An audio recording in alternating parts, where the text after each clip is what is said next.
Bienvenue sur guidearthrose.com. On retrouve Denis et on va s'intéresser dans cette vidéo aux conseils d'hygiène de vie de façon générale. C'est-à-dire quand on a de l'arthrose ou quand on essaye de lutter contre l'arthrose, tout ce qu'il faut savoir et tous les conseils à suivre. Denis, on t'écoute. Bon, comme on l'a vu dans les différentes vidéos, l'arthrose c'est une dégradation du cartilage au niveau des articulations. Donc on va essayer de prévenir cette dégradation et même favoriser la régénération qui existe naturellement.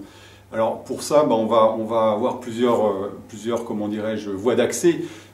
Et la première, c'est l'alimentation, parce qu'on a vu que dans l'arthrose, souvent, l'obésité vient jouer un rôle important par son facteur poids, surpoids, mais aussi par le facteur plus physiologique. Et donc, il va falloir faire attention à un régime correct pour limiter cette obésité et limiter donc du coup le surpoids. Amener aussi par la qualité intérieure de l'alimentation un équilibre acido-basique. Ça c'est très important parce que le cartilage va être très sensible, mais comme tout le corps d'ailleurs, à cet équilibre-là. Donc il va falloir adapter, on parlait d'alimentation, pour que tout ça soit dans les bons critères. On va le voir également sur Guide Arthrose, quels sont les aliments qui favorisent justement, qui sont bons lorsqu'on a de l'arthrose ou ceux qu'il faut éviter. D'accord. Et ensuite, on va aussi avoir besoin énormément, le cartilage d'eau, c'est quelque chose qui nécessite une vraie élasticité et d'être très hydraté. Et donc il faut penser à boire régulièrement dans la journée. On parle d'1 litre à 1,5 litre par jour. Moi j'aime bien ajouter quand on s'occupe de chronobiologie, c'est-à-dire de comment fonctionne le corps dans la journée sur un cycle de 24 heures, il y a entre 17 et 19 heures vraiment une zone où le rein travaille particulièrement en termes d'énergie, et boire à ce moment-là, c'est vraiment très très efficace. Ça permet une régénération profonde. Alors ensuite, donc tu parles, excuse-moi, des moments où il est plus opportun ou plus favorable de boire. Oui, on fera un article sur le sujet parce que ça, ça paraît très intéressant, et où tu préciseras quels sont les moments les plus opportuns. Ouais. Ok, conseil suivant. Ensuite, après l'hydratation, il faut bouger. Alors ça va ensemble d'ailleurs, hein. On a besoin d'hydrater quand on bouge. Bouger, c'est continuer malgré l'arthrose débutante ou même avancée, à bouger, à faire marcher les articulations qui sont touchées.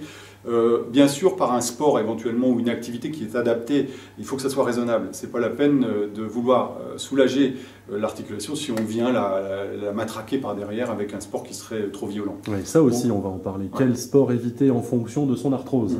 Donc bouger, mais raisonnablement, dans certaines limites. Ensuite, il faut se régénérer aussi au niveau du sommeil, donc il faut un bon couchage.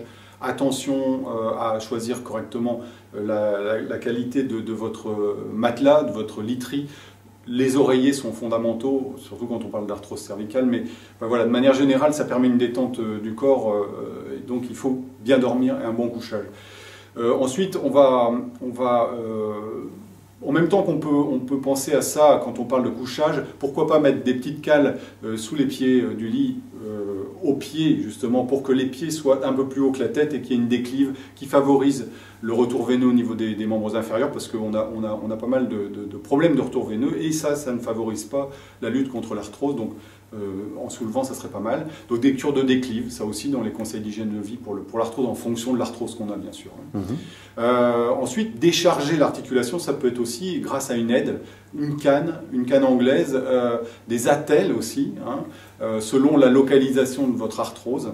Et puis, ne pas porter de charge lourde, ça revient un petit peu à ce qu'on disait sur l'obésité, plus on va augmenter le poids, plus on a de contraintes sur les articulations, donc pas de charge lourde.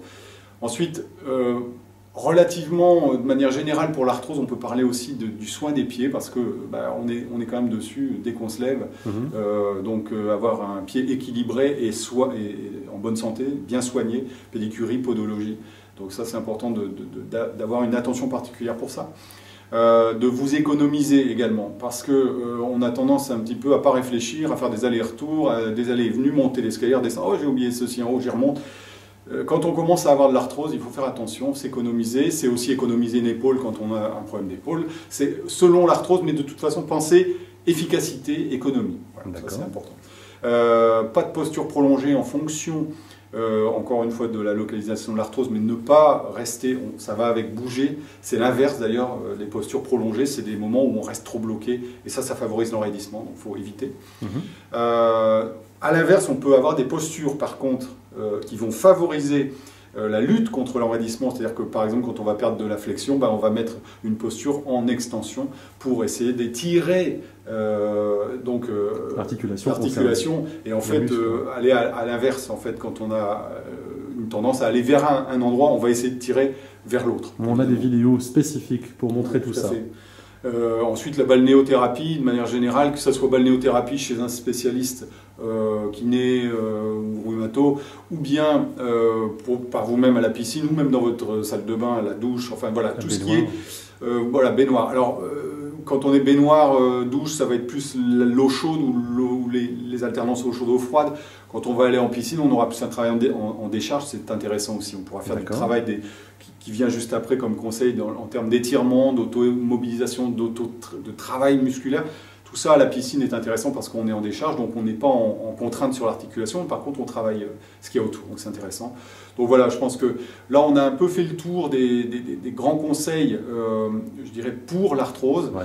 Le dernier conseil qu'on donne sur Guide Arthrose, le fondamental, c'est pratiquer ces conseils, pratiquer ces exercices qu'on vous propose. C'est la voie vraiment vers une amélioration, au minimum vers une limitation de la progression de l'arthrose, et donc vous allez gagner en confort. Bien sûr, au quotidien. Ça permettra de retarder la pose de prothèse, ça permettra de vous aider à aller mieux tout simplement au quotidien, avoir moins de douleur, moins de souffrance, et du coup, bon pour le moral, et si on va bien dans sa tête, on va bien dans son corps, etc. etc. Tout est un ensemble, n'est-ce pas? Oui, absolument. Bon, Denis, autre chose à ajouter sur les conseils d'hygiène de vie? Non, ça me va. Non, on a fait le tour. Merci à vous qui nous écoutez. Encore une fois, mettez en application tous les conseils que vous trouverez sur les vidéos qui sont juste à côté de celle-ci. Donnez-nous votre avis, signez le livre d'or Projet Santé, participez à la vie de Guide Arthrose et on se retrouve très vite pour une nouvelle vidéo sur guidearthrose.com. Au revoir.